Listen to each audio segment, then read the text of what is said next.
बच्चों, आज हम जिस विषय में पढ़ने जा रहे हैं वह है वर्ण विचार।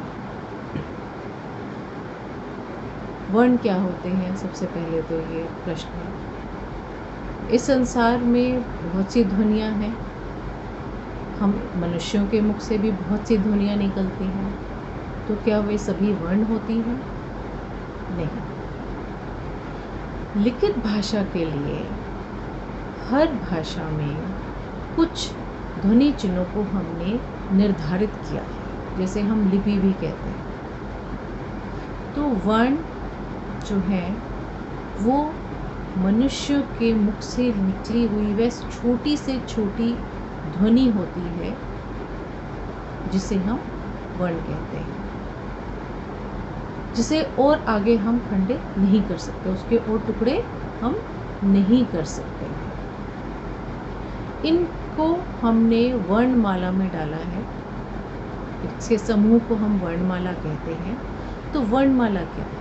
वर्णमाला है वर्णों का वह व्यवस्थित समूह। व्यवस्थित समूह, ये ध्यान देना इस बात पे कि ऐसे ही नहीं, हमें उसकी एक व्यवस्था, एक क्रमबद्ध तरीका अपनाना होता है वर्णमाला के लिए। अब वर्णमाला में दो प्रकार के वर्ण होते हैं। एक होता है स्वर और एक होता है व्यंजन। स्वर क्या है? स्वर जो है वो स्वतंत्र ध्वनियाँ हैं जो हमारे मुख से बिना किसी रुकावट के निकलती हैं, जिनको बोलने के लिए हमें किसी और ध्वनि की आवश्यकता नहीं है। परंतु व्यंजन जो है उनको बोलने के लिए, उनका उच्चारण करने के लिए हमें सुरों की आवश्यकता होती है। पहले हम स्वर लेंगे। स्वर हिंदी भाषा में 11 हैं। इनके भी आगे 3 भेद हैं। सबसे पहले है ह्रस्व, दीर्घ और प्लुत। ह्रस्व कौन से स्वर हैं? ह्रस्व स्वर वे होते हैं जिन्हें बोलने में कम से कम समय लगता है। अ, इ, उ और री, ये 4 हैं। उसके बाद आता है हमारा दीर्घ। दीर्घ मतलब बड़ा। तो जो स्वर ह्रस्व से 2 गुना समय लेते हैं बोलने में, उन्हें हम दीर्घ स्वर कहते हैं। ये 7 हैं। बड़ा आ, बड़ी ई, ऊ, ए, ऐ, ओ, औ और ये हमारे साथ हो गए। अब आता है हमारे प्लुत स्वर। प्लुत स्वर कौन से होते हैं? जिनको बोलने में हमें ह्रस्व स्वरों से 3 गुना समय लगता है, या ये भी कह सकते हैं कि इन्हें दीर्घ स्वरों से 2 गुना समय लगता है। ये जैसे हम गीतों में आलाप लेते हैं या ओम शब्द का उच्चारण करते हैं, जैसे उसमें इसका एक निश्चित चिन्ह होता है। देखिए,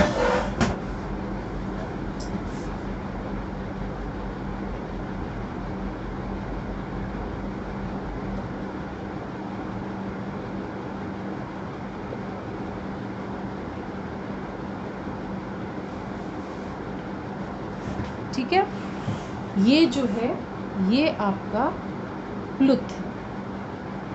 ठीक है, अब आ जाते हैं स्वरों की मात्राओं।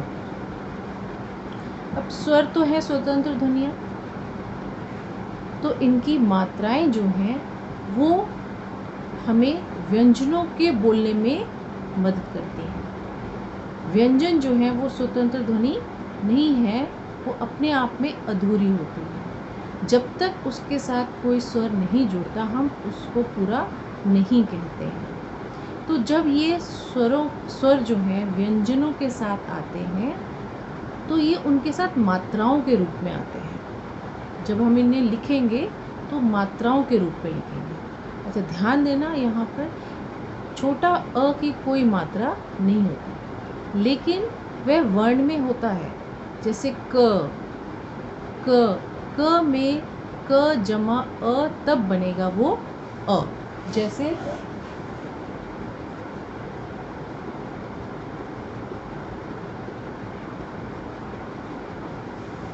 नहीं तो वह आधा ही रह जाएगा।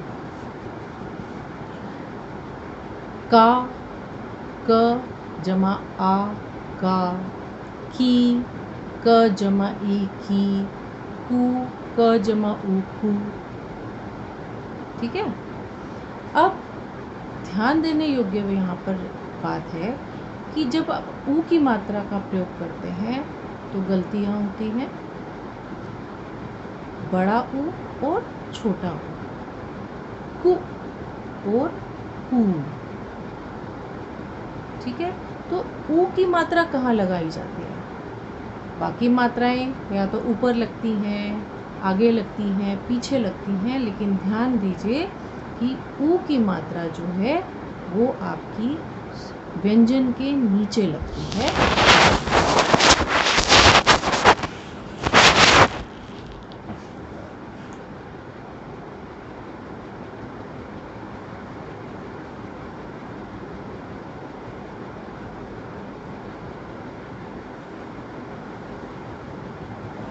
हम इसको नीचे लगाते हैं। ठीक है। ई की मात्रा है क जमा ई की, हम इसको इसके आगे लगा रहे हैं, और बड़ी ई लगा रहे हैं तो इसके पीछे लगा रहे हैं। लेकिन ऊ की मात्रा जो है वो वर्णों के नीचे लगती है, इसका ध्यान रखिएगा। उसके बाद आता है आपका री, री से ऋषि। बहुत गलतियां करते हैं आप इसमें। री से ऋषि का ध्यान देना, ये संस्कृत से लिए गए तत्सम शब्दों के साथ ही आता है और इसका उच्चारण में री की ध्वनि आती है, री। इसकी जो ध्वनि है वो री जैसी होती है, लेकिन मात्रा कैसे लगेगी इसकी? री की तत्सम शब्दों के साथ आता है ये। ठीक है। इसमें आता है आपका जैसे कि कृपा,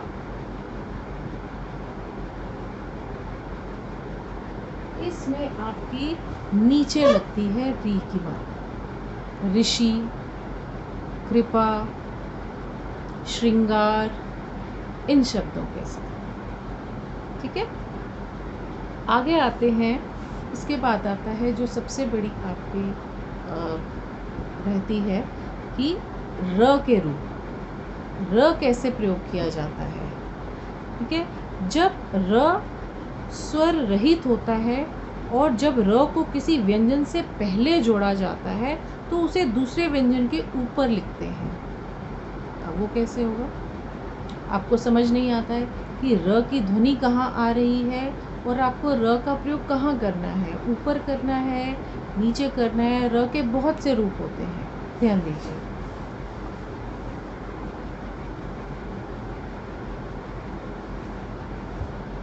अब अगर र स्वर रहित है, मतलब उसमें स्वर नहीं है, तो वो आधा हुआ। आधा है तो हम उसको क्या बोलते हैं? हलंत लगाते हैं, तो वो आधा हो जाता है। ठीक है। अब इसको हम लगाएंगे य के साथ, तो ये कैसे हुआ? ऊपर गया। इसको हम रेफ भी बोलते हैं। ठीक है। ये रेफ है, ऊपर लगेगा। तो र आधा है, पहले आया है, स्वर रहित है। उसके बाद एक और व्यंजन आया है, तो जहाँ ध्वनि आ रही है उसके अगला जो व्यंजन होगा हम उसे उसके ऊपर लगाएंगे, जैसे कि कार्य। आपको र की कहाँ आवाज आई? यहाँ। तो र कहाँ पर जाएगा रेफ बनकर? य पर। ठीक है। अब आता है जब र किसी अन्य व्यंजन के साथ जोड़ता है जो व्यंजन खुद आधा है, हलंत है। अब इसमें र आधा नहीं है, र पूरा ही होगा, लेकिन जो व्यंजन जिसके साथ जोड़ रहे हैं वो आधा है। तो कैसे जोड़ेंगे? अब देखो, प्र,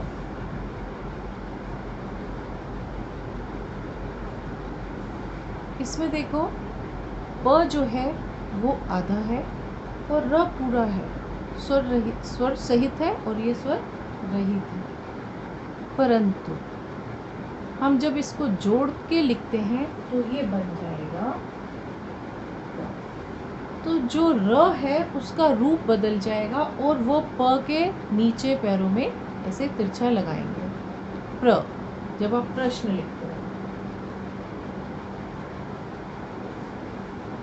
प्रश्न लिखते हो, प्रकाश लिखते हो, तब उसमें ऐसा जोड़ा जाता है।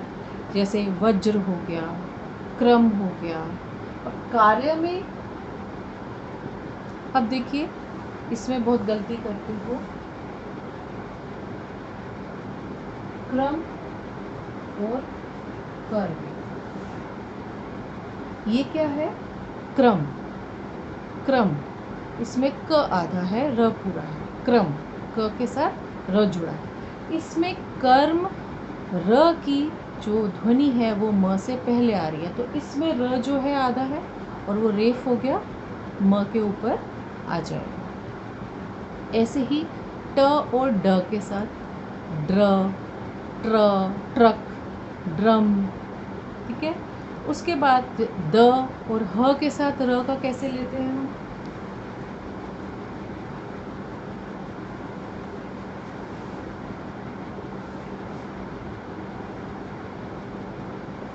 ट्र, ट जमा र, ड्र, ड जमा र,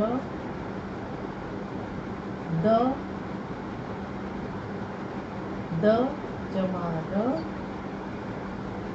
ह जमा र। ह के साथ उसके अंदर यहाँ ऐसे तिरछा लगेगा, द में ऐसे लगेगा। ये आपके अलग अलग र के रूप हैं जो तुम्हें ध्यान रखने हैं। तो आज के लिए इतना। वर्ण माला के जो व्यंजन हैं वो हम अगली कक्षा में करेंगे।